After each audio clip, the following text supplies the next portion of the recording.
All right, so for Easter, the bakers received lots of Easter eggs. Now the smallest baker, Toby, he received 6 eggs.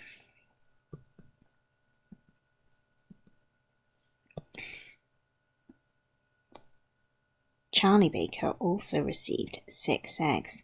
Now Mr. Baker, he wasn't quite so lucky. He only had 2 eggs. And Mrs. Baker received 3 eggs. Okay, now everyone received a different number of eggs. If I wanted to work out the average number of the eggs, one of the things I might do is calculate the mean. Okay, so the mean is one of 3 averages. We've got mean, median and mode. The mode there is 6, the most popular number of eggs. But to work out the mean, as you all know, we simply add up the values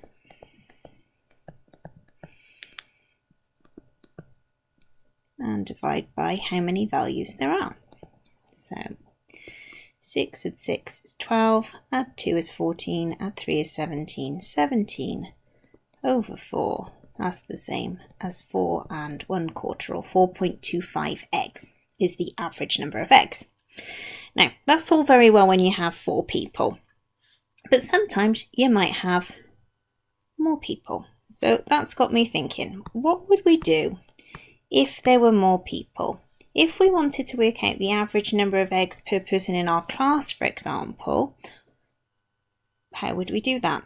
Well, one thing we might do is collate everybody's answer into a frequency table. So say, for example, we counted all the people in our class and we found out that there were 5 people who didn't have any eggs, 6 people who had 1 egg each, 10 people who had 2 eggs, 4 people who had 3 eggs, and 5 people who had 4 eggs. If we wanted to work out the average number of eggs per person, okay, it's the same sort of idea. To work out the mean, you add up all the values and divide by how many values there are. So I could say, okay, there's 5 people with 0 eggs. There's 6 people with 1 egg. So 1, 2, 3, 4, 5, 6. There's 10 people with 2 eggs. And then I could add them all up, but it would take me ages. Okay, so what I could do is I can do it in a slightly quicker way. And I could say, well, there's 5 people with no eggs. Okay, there's 6 people with 1 egg. There's 10 people with 2 eggs. There's 4 people with 3 eggs. And there's 5 people with 4 eggs. Very lucky people, those 5. And then we go, okay, how many people are there all together? So I've got 5, 6 is 11, and another 10 is 21, and another 4 is 25, and another 5. I've got 30 people all together, so I'm going to divide by 30. If I calculate this now, 5 zeros are 0, 6 ones are 6, 10 twos are 20, 12, 20, all divided by 30. Adding that up, I've got 58 out of 30, which gives me an average of 1.93 recurring eggs per person. Okay, so the average is about 2 eggs per person nearly. It's really important when you work out averages that you think, is that a realistic answer? If I'd got an answer of 67 point something, then alarm bells should be ringing. Right, so that's all very well. But one thing you need to consider is, what if the data is continuous? Okay, so up until now we've been talking about discrete data. Okay, now discrete data is data that needs to take on a specific value. Okay, so tends to be whole numbers, sometimes it can be halves. So for example, the number of Easter eggs would be discrete data. Okay, the number of people standing at a bus stop would be discrete data. your shoe size would be discrete data, because you could be a shoe size 5, you could be a shoe size 5.5, you could be a shoe size 6. You couldn't be a shoe size 5.75. Continuous data is data that can take any value. So for example, height or weight, because you could measure that really accurately using lots and lots of decimal places. So that would be continuous data. Now, if we're looking at continuous data and we're working out averages, okay, we might want to say, for example, look at the height of year 10 pupils. So say I measured everyone in our class and I was tallying them into a frequency table for continuous data. Now there's a few things to notice about this table. The first thing I've done is I've put the data in groups, okay, to make it easier. So say for example, I measured Jack, and Jack measured 168 centimetres, okay. Jack is going to fall into this category here, okay, because 168 is between 165 and 170, so I would put my tally mark for Jack in there. If I measured Mia, and Mia was 161 centimetres, okay, Mia is quite clearly going to be in this group between 160 and 165. If I measured Lucy, and Lucy was 165 centimetres, I've got a bit of a dilemma, because I've got 165 here and here. And what that means is I need to understand what all these symbols mean. Now these are inequalities. Now H is my height, okay, and what this is saying is here the height can be less than or equal to 165. But here it's saying the height must be bigger than 165. This equal to means that Lucy's height would be put in this column or row of the table. So that's how you would work out how to tally into a group frequency table.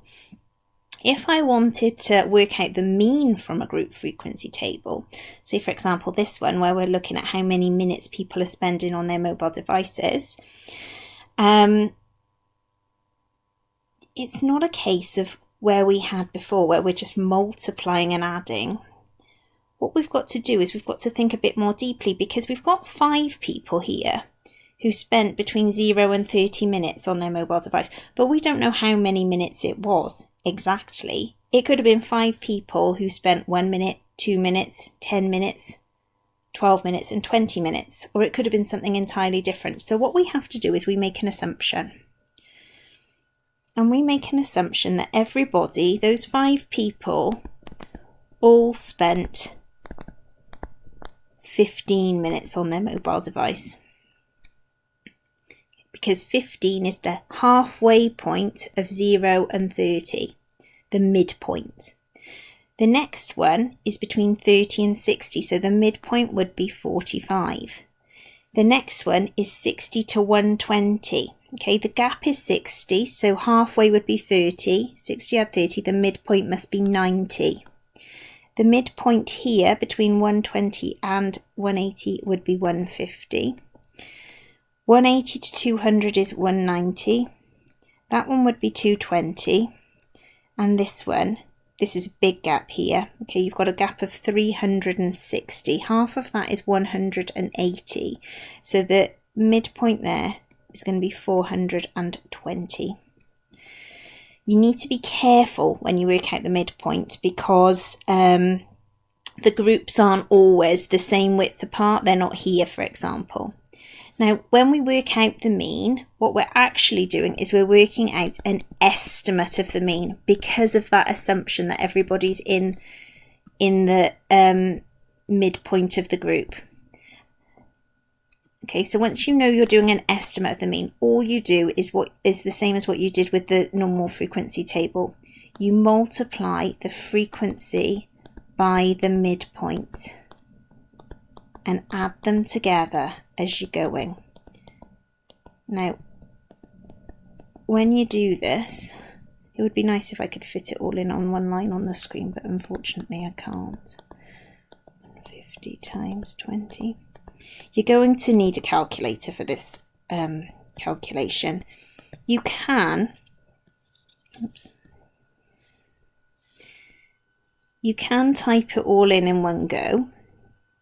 What I would do, just to be safe,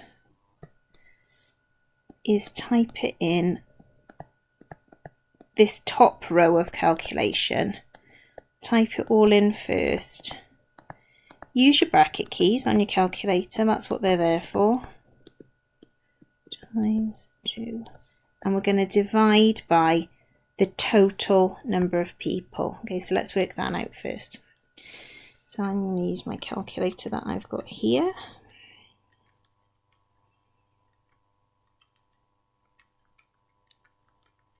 Okay, so I've got 71 people there.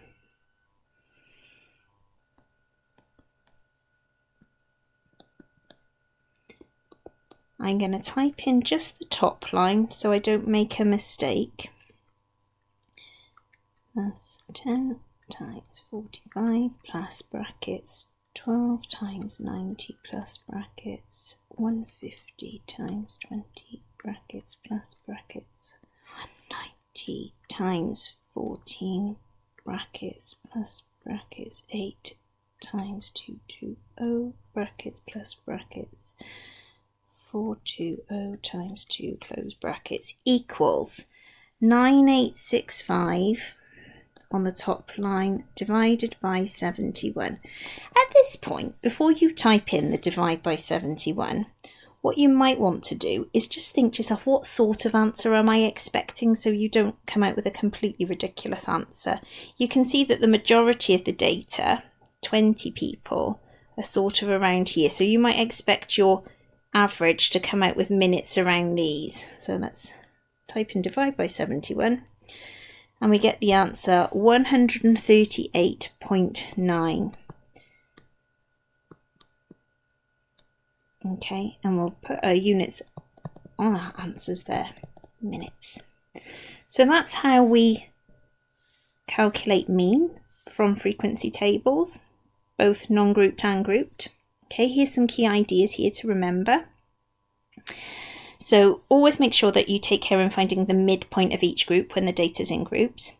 Make sure you divide by the total frequency, not the number of groups. Sometimes people might do all this and divide by 1, 2, 3, 4, 5, 6, 7 because there are 7 groups. That would be a mistake. It's a common mistake, but don't do that. And then finally think, does your answer seem realistic? Okay, and that's how to do it.